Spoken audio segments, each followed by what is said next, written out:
নমস্কার বন্ধুরা, সুপ্রিয়া রান্নাঘরে আবারও একটা নতুন পর্বে তোমাদের সকলকে স্বাগত। আজকে পটল দিয়ে একেবারে নতুন ধরনের দুর্দান্ত স্বাদের একটা রেসিপি আমি তোমাদের সাথে শেয়ার করব। বন্ধুরা, এইভাবে একবার পটলের রেসিপিটা বাড়িতে বানিয়ে দেখবে, গরম ভাতের সাথে খেতে অসাধারণ লাগবে। তাহলে চলো বন্ধুরা, দেখে নেওয়া যাক আজকের এই রেসিপিটা কিভাবে বানানো হয়। পটল দিয়ে রেসিপিটা বানানোর জন্য এখানে আমি 7টা পটল নিয়েছি। এখানে ছোট বড় দুরকম ধরনেরই পটল আমি একসঙ্গে ব্যবহার করেছি। এবার এই পটলগুলো একটা ছুরির সাহায্যে পটলের দুটো সাইড একটু কেটে নিচ্ছি। একটা ছুরির সাহায্যে পটলের দুটো সাইড কেটে নেওয়ার পরে পটলগুলোকে ছুরির সাহায্যে এইভাবে চেঁচে নেব। পটলের খোসাটা আমি তুলে দেব না, পটলের খোসাটাকে এইভাবে ছুরির সাহায্যে চেঁচে নিতে হবে। এইভাবে আমি ছুরির সাহায্যে চেঁচে নিচ্ছি, তবে তোমরা চাইলে বটির সাহায্যে পটলের খোসাগুলোকে চেঁচে তুলে নিতে পারো। এইভাবে সমস্ত পটলের খোসাগুলো চেঁচে নিয়ে আবারও ফিরে আসছি। সমস্ত পটলের খোসাগুলো চেঁচে নেওয়া হয়ে গেছে। তারপরে পটলগুলো জল দিয়ে খুব ভালোভাবে ধুয়ে নিয়েছি। এবার এই পটলগুলো একটা ছুরির সাহায্যে দুটো ফাঁক করে কেটে নেব। সমস্ত পটলগুলো ছুরির সাহায্যে দুটো ভাগ করে কেটে নিয়েছি। এবার একটা চামচ নিয়েছি, এই চামচের সাহায্যে পটলের মাঝে যে বিচনের অংশটা আছে সেটা তুলে বাদ দিয়ে দিচ্ছি।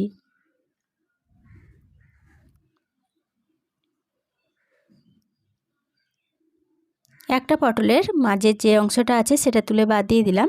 আর এইভাবে সমস্ত পটলের মাঝের অংশগুলো বাদ দিয়ে আবারও ফিরে আসছি। সমস্ত পটলের মাঝের যে বিচন অংশটা আছে সেটা তুলে বাদ দিয়ে দিয়েছি। পটলগুলো একটা সাইডে সরিয়ে রাখলাম।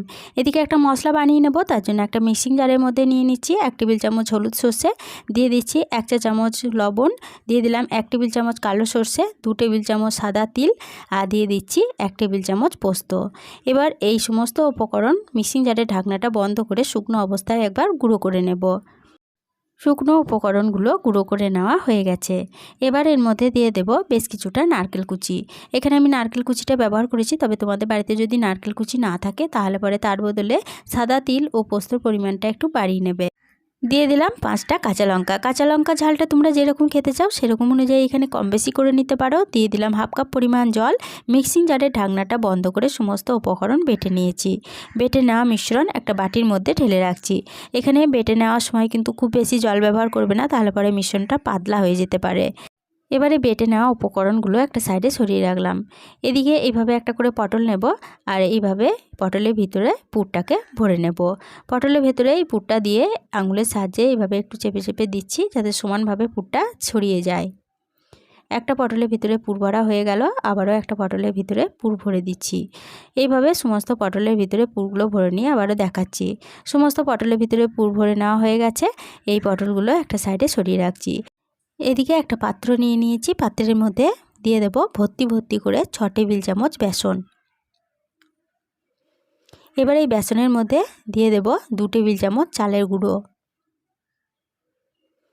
দিয়ে দেব 1/2 চা চামচ হলুদের গুঁড়ো, দিয়ে দিচ্ছি সামান্য পরিমাণ ঝাল লঙ্কার গুঁড়ো। ঝাল লঙ্কার গুঁড়োটা তোমরা যেরকম ঝাল খেতে চাও সেরকম অনুযায়ী কম বেশি করে নিতে পারো। দিয়ে দিলাম খুব সামান্য পরিমাণ গরম মশলার গুঁড়ো আর 1/2 চা চামচ কালো জিরে। এখানে কালো জিরের বদলে তোমরা জোয়ানও ব্যবহার করতে পারো, অথবা কালো জিরে জোয়ান দুটোই একসঙ্গে ব্যবহার করতে পারো। শুকনো উপকরণগুলো প্রথমে ভালোভাবে মিশিয়ে নিয়ে তারপরে এর মধ্যে অল্প অল্প করে জল দিয়ে এটাকে গুলে একটা ব্যাটার বানিয়ে নেব। বেসনের মধ্যে অল্প অল্প করে জল দিয়ে বেসনটা গুলতে হবে, নাহলে পরে কিন্তু বেসনটা পাতলা হয়ে যেতে পারে। অল্প করে জল দিয়ে গুলে নেওয়ার পরে এর মধ্যে দিয়ে দিলাম স্বাদ অনুযায়ী লবণ। লবণটা আমি আগে দিতে ভুলে গেছিলাম। তোমরা যখন বেসনের মধ্যে সমস্ত শুকনো উপকরণ ব্যবহার করবে তখন কিন্তু লবণটা বেসনের মধ্যে দিয়ে দিতে পারো। লবণটা দিয়ে বেসনের সাথে খুব ভালোভাবে মিশিয়ে নিয়ে বেসনটাকে খুব ভালোভাবে ফেটিয়ে নিয়েছি। আর ফেটানোর পরে বেসনের ঘনত্বটা তোমাদেরকে দেখিয়ে দিচ্ছি। দেখো, ঠিক এরকম ঘনত্বে রাখতে হবে, খুব পাতলাও না খুব পুরুও না। বেসনটা একটা সাইডে সরিয়ে রাখলাম। এদিকে গ্যাসের ওভেনে একটা প্যান বসিয়ে প্যানের মধ্যে দিয়ে দিচ্ছি পরিমাণ মতো সরষের তেল। আজকে আমি রেসিপিটা সরষের তেলে বানাচ্ছি, তবে তোমরা চাইলে কিন্তু সাদা তেলেও বানিয়ে নিতে পারো। এবার যে বেসনটা গুলে রেখেছিলাম সেই বেসনের মধ্যে একটা করে এইভাবে পটল দেব, আর বেসনের মধ্যে ডুবিয়ে এইভাবে অতিরিক্ত বেসনটা ঝরিয়ে নেওয়ার পরে তেলের মধ্যে পটলগুলোকে দিয়ে দেব। প্রথম ব্যাচে 4টা পটল আমি তেলের মধ্যে দিয়ে দিলাম। এরপরে বেশ কিছুক্ষণ অপেক্ষা করছি 1 পিঠ ভাজা হওয়ার জন্য। 1 পিঠ যখন ভাজা হয়ে গেছে তখন এইভাবে উল্টে দিচ্ছি। আর এই পটলগুলো ভাজার সময় কিন্তু গ্যাসের সিমটা লো টু মিডিয়ামে রেখে পটলগুলো ভাজতে হবে, নাহলে পরে পটলগুলো পুড়ে যেতে পারে। কেননা পটলগুলো আমি ডুবো তেলে ভাজি না, অল্প তেলে পটলগুলো কিন্তু আমি ভাজি। পটলগুলো এইভাবে দু পিঠ উল্টে পাল্টে ভালোভাবে ভেজে নিয়েছি। পটলগুলো বেশ লাল লাল করে ভাজা হয়ে গেছে। এবার এই পটলগুলো তেল থেকে তুলে নিচ্ছি। প্রথম ব্যাচের পটলগুলো তেল থেকে তুলে নিয়ে এই একই তেলে একইভাবে বাকি পটলগুলো ভেজে নিয়েছি।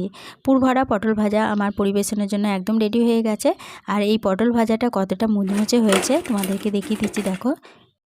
আশা করি শব্দ শুনেই বুঝতে পারছো কতটা মুচমুচে হয়েছে। একটা কেটে দেখিয়ে দিচ্ছি, দেখো কতটা লোভনীয় হয়েছে পটল ভাজাগুলো।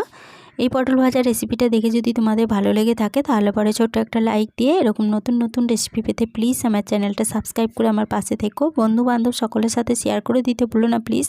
আজকের রেসিপিটা কীরকম লাগলো কমেন্ট করে জানাতে ভুলো না। আজকে এই পর্যন্তই ছিল, ফিরে আসবো আবার নতুন কোনো রেসিপি নিয়ে।